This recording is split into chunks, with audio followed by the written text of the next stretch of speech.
Auto chaps, I'm Magical Mike, and Wintersday has fallen upon the lands of Tyria once again. I've been listening to a whole lot of Christmas songs by metal artists, and I'm desperately resisting the urge to not sing in this video. Oh man, you don't even know.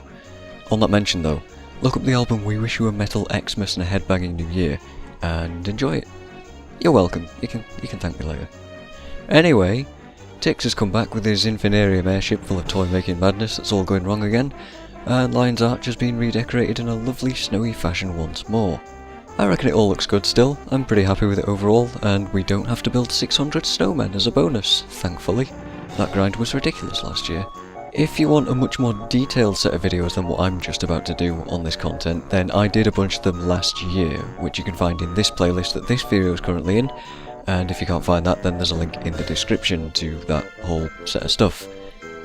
Moving on though, let's just recap all this stuff.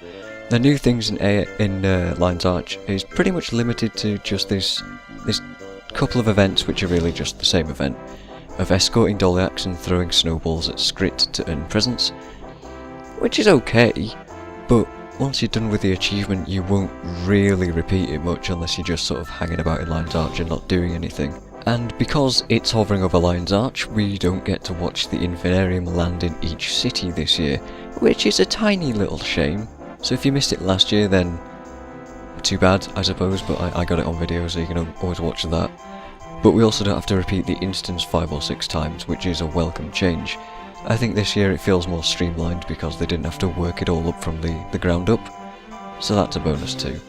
We do, though, get to smash all the tiny little things in there again, which is fantastic. Although, again, once you've beaten it once, you probably won't go and do it again, unless you just like smashing stuff, which is a smashing thing, chaps, I do say, indeed, yes. The jumping puzzle is also back, and pretty much the same as last year. It might be a little less lenient on the time limit that you have, but it's kinda hard for me to tell. Also, you can stop and earn a smaller reward halfway through if you choose to, which is a nice change for the people that struggle with it. And yeah, you get a tiny reward for doing that though, so I would say if you can beat it fully, just do that. The repeatable achievement for doing it is ridiculous. I think it's unnecessary because you have to beat it 20 times just to get the 10 points. And then I've only done it once because, you know, you don't need to repeat it a million times if you don't want to. And to be honest, I can't see much fun in doing that for me, so I'm not going to.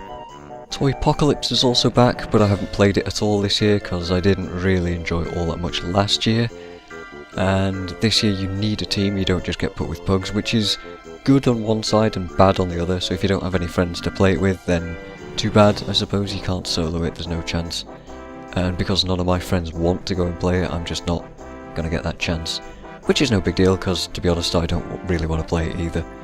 The Bell Choir is also back, there's no changes to it this year from what I can see. Well, I think I got better at it, mind you, but again I don't really know, and I have no more reason to actually continue playing it since I got the achievement.